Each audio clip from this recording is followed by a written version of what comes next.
Alessandro, boa tarde. Boa tarde, Fabélia.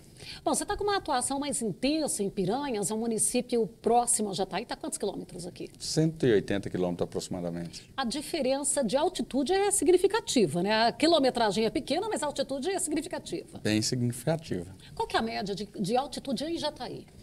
Jataí a gente varia de 650 até 1.100 na região de Jataí, né, as áreas que eu atuo. E Piranhas nós estamos atuando lá em 380, na maioria das áreas 420 e algumas áreas de 900 lá. Vixe. É, porque tem que subir a serra também lá. 20 e poucos quilômetros sobe a serra, já está a 900 metros lá. Mas a gente atua mais na área mais baixa. E a gente sabe que aí é preciso ter cultivares mais específicos. Sim. Sim. Os cultivares lá, a gente tem usado alguns cultivares daqui da região. Porém, lá, eles chegam mais cedo. Então, se a gente colocar um cultivar precoce aqui e colocar lá, não dá certo. Mas se eu pegar um cultivar mais tardio aqui e colocar lá, dá certo. O sistema pluviométrico, ele é muito diferente ou acaba sendo mais ou menos essa janela de plantio é mais ou menos semelhante? Não, a janela, pelo que a gente está acompanhando lá, Fabélia, é um pouco diferente daqui. Chove uma quantidade boa de chuva, porém, assim, o mês que mais... A distribuição dela é mais curta um pouco em relação aqui. Então, assim, a gente começa a plantar mais lá final de outubro, porque aqui chove bem no começo de outubro, lá já chove menos. Não vou dizer que não chove, mas chove bem menos. A janela de plantio nossa lá mesmo é novembro. A gente planta em novembro. Quando é em março, normalmente as chuvas lá já cortam. Algumas regiões ou outras chove. Então, assim, até para arriscar safrinha lá é mais complicado. Eu ia te questionar isso agora, se já está tendo alguns talhões que arriscam sorgo, alguma coisa assim, ou ainda... Porque a gente sabe, aí só para o nosso telespectador entender um pouquinho, Piranhas é uma região ali que está sendo explorada agora para a agricultura, né, Sim. Alessandro?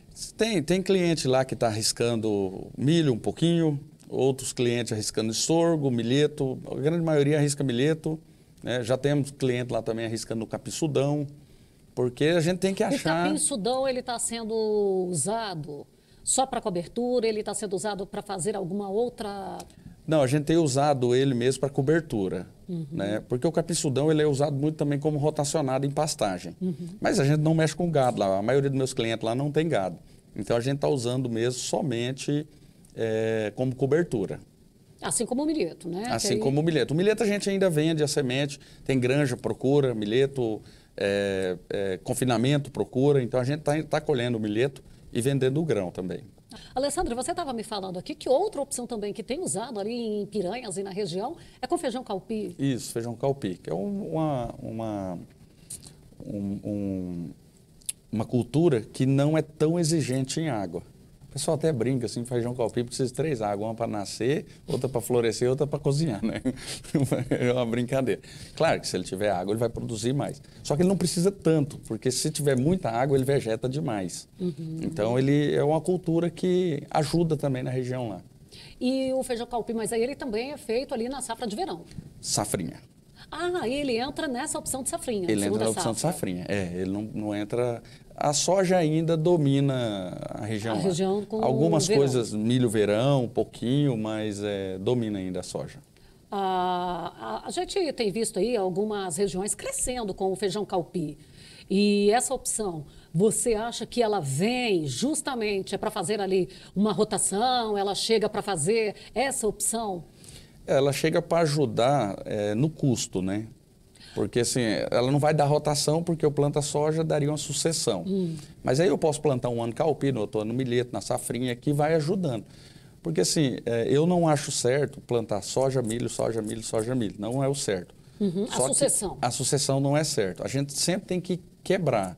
Sempre tem que quebrar, plantar alguma coisa para quebrar. Então, mais Nem soja, feijão todo tempo. Nem soja e feijão também, eu concordo, né? Já houve alguma tentativa por ali de girassol, alguma coisa assim, ou ainda não há registro disso?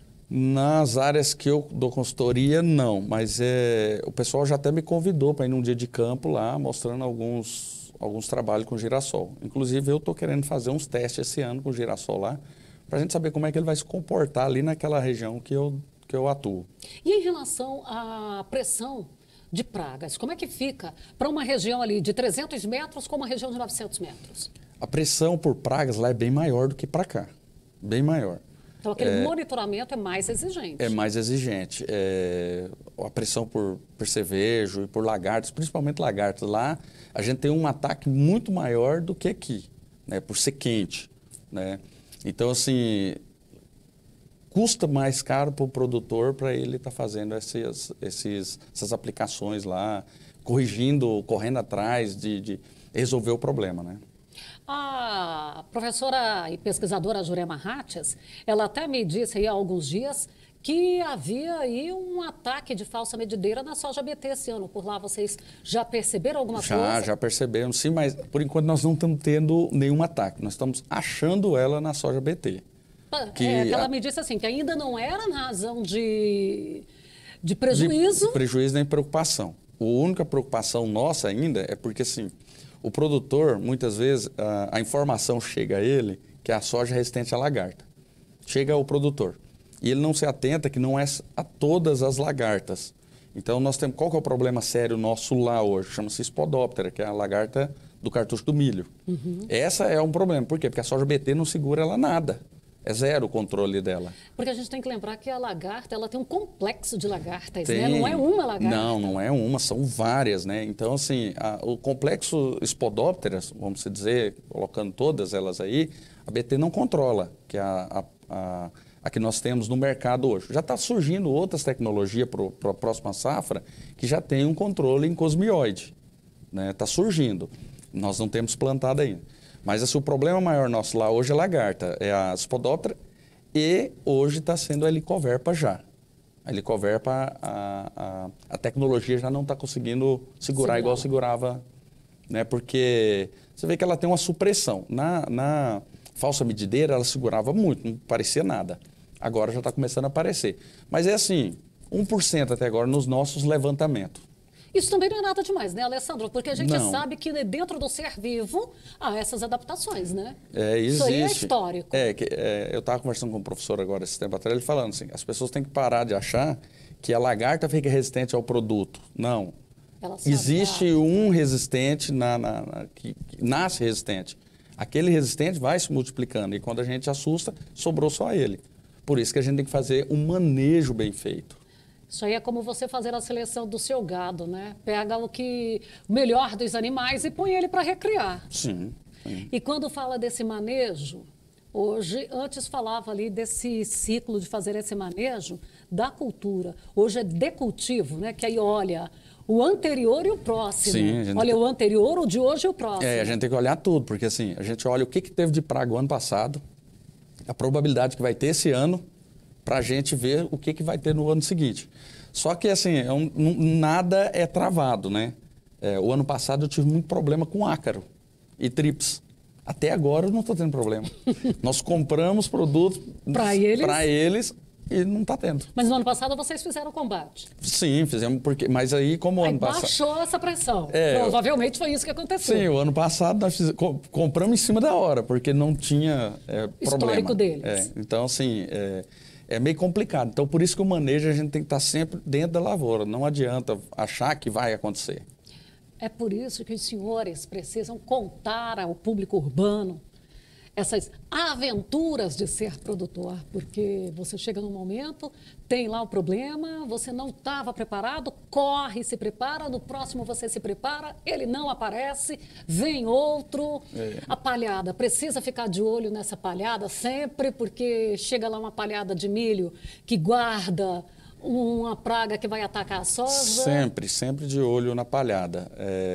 A gente tem que estar olhando, porque assim, pragas, elas vêm e elas ficam também, né? Então, elas ficam de um ano para o outro. Então, sempre tem que estar cuidando. Eu estou plantando milheto, né? O milheto, a gente tem muito mais problema de lagartas numa palhada de milheto do que numa palhada de braquiária. Porque a palhada de braquiária, normalmente, a gente tem problema com lagarta dos capinzais. Mas a lagarta dos capinzais, ela até agora não tem atacado a soja nossa. Enquanto a palhada do milheto, ela tem muito problema com a lagarta do cartucho, que é a Spodoptera. E a lagarta do cartucho, quando a soja vai nascendo, ela vai cortando embaixo. Então, a gente já tem que começar a prevenir fazendo produtos que controlam essa lagarta que vai estar até embaixo da palhada. Alessandro, de forma que todo dia é uma escola, é uma aula, porque tem que ver o que é que tem para saber o que eu posso usar. Laboratório a céu aberto, é agricultura, essa é a realidade. Quero agradecer a sua participação conosco. Obrigado, Fabiana. E a gente volta a falar a qualquer momento. Muito obrigado, eu que agradeço. E aí eu me lembro ainda do professor Jaime Maia, ele falando, inclusive, às vezes o uso do girassol, uma área que tem ali muito mofo branco, vai ter a proliferação. Então usa, talvez ali no momento, para fazer rotação, usa uma crotalária. Tem crotalária que é hospedeira do mofo branco, mas tem crotalária que não é.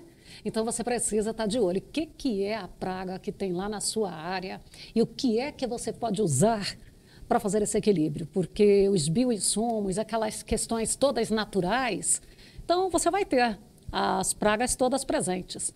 É que uma consome a outra. Então, tem os produtos químicos, os produtos biológicos e assim sucessivamente. A gente tem aí uma infinidade de caminhos, trabalhos, pesquisas e estudos. E o produtor, todo dia, está estudando um pouquinho para dar conta de produzir alimento para mais de 1 bilhão de pessoas na Terra.